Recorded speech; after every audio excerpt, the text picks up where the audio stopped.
Ермектің жасы 25-те. Тағдыр туғаннан оны аямаған.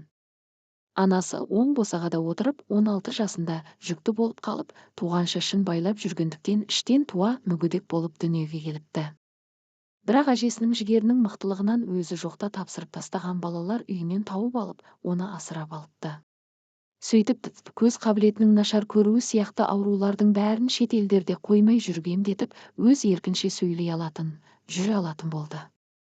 Қарым қабілеті де сау адамдардан кем емес. Ақыл-ойы өте зерек. Біраз тілді жетік меңгеріп шықты. Түрік, грек, Әзірбайжан тілдерін өз ана тіліндей меңгерді. Енді ағылшын тілін үйренгісі келген. Ағылшын пәнінен оқытатын алыстау ағайын жеңгесі бар болатын, әңгіме міне осы тіл үйренгісі келген тұстан басталды. Ол кезде Ермекті осы дәрежеге жеткізген әжесі қайтыс болып кеткен. Енді қайда барасың, не істеп жүрсің деп қаттырақ қарап тәрбие беретін ешкім жоқ, асырап алған әке-шешесі кәрі кісілер болғандықтан жүріс-тұрысы еркін. Одан қала берді жасы 25-тегі ақыл тоқтатқан жігіт. Ермек бір күні ағылшын тілінен сабақ алмақ болып жеңгесінің үйіне барды. Жеңгесі оңаша отыр екен. Ауру қызы болса да, болмаса да ештеңе аңғармайды, сөйлей алмайды. Басында сабақ оқыған болып жүрді. Кейін ала жеңгесімен қарым-қатынасы басқаша бағытта өрби бастады. Ағасы ұзақ жолға жол жүріп кеткен. Кеткенде де біраз болған еді.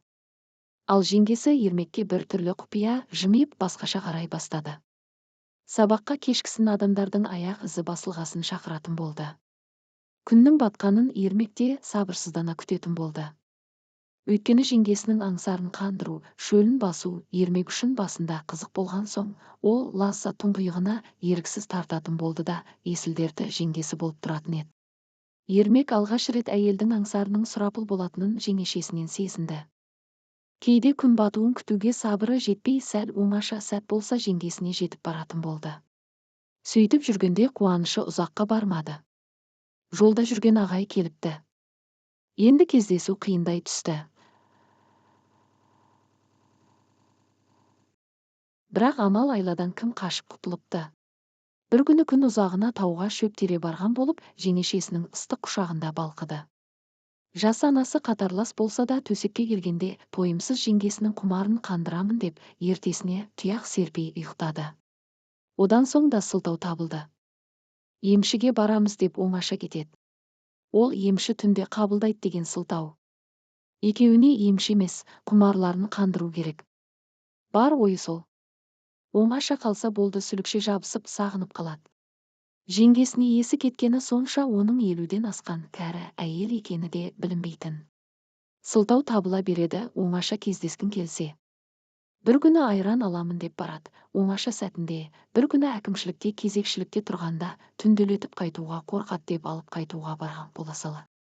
Әйтеуір ебін тауып, құмарын қандырып кездесіп жүрді. Әжесінің жыл садақасы күні Ермектің үйіндегілер сонда кетті де, Ермек жалғыз қалды. Жеңешесімен оңаша қалуға қалай асықты десейші. Сөйтсе көрші кішкене ауыратын жігіт бар еді, келіп телевизордан футбол көріп кетпей отырып алғаны. Жеңешесі келіп, екеуі енді ана жігітті қалай шығарып жіберудің амалын таппады. Бір кезде Ермектің шыдамы таусылып, үйіңізге қайтыңыз, мен демаламын деді. Жеңешесі де кетіп бара жатқан кісі сыңайлы болып есікке беттеді. Міне осылай жеңешесімен Ермектің қарым-қатынасы бұрынғыдан да нығая берді. Жас қыздарға қарағысы да келмейді. Толық әйел көрсе аузының суы ағады. Бар нәрседен жеңешесін көретін болды. Тіпті үйдегі мысықтың біреуін жеңешесіне ұқсататын болды. Сондықтан да жеңгесін көргендей болып, ол мысыққа жеңешесіне айтатын жылы сөздерін айтып отырғанын өзі де байқамай қалатын.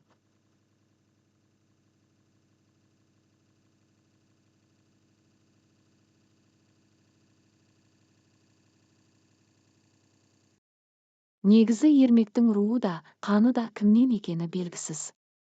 Жеңешем емес қой деп кейде ары мазалағанда өзін жұбатып қояды. Үлкендердің айтуынша анасы түрік пе, Әзірбайжан ба, әйтеуір басқа ұлттан жүкті болып Ермекті туған екен. Қанына тартпағанның қары сынсын дейді ой қазақ. Қаным бәлкім қазақ емес болар деп те ойлап қояды. Ермек пен жеңгесінің бұл жүрісін ешкім білмейді дегенмен байқап қойғандар бар болып шықты.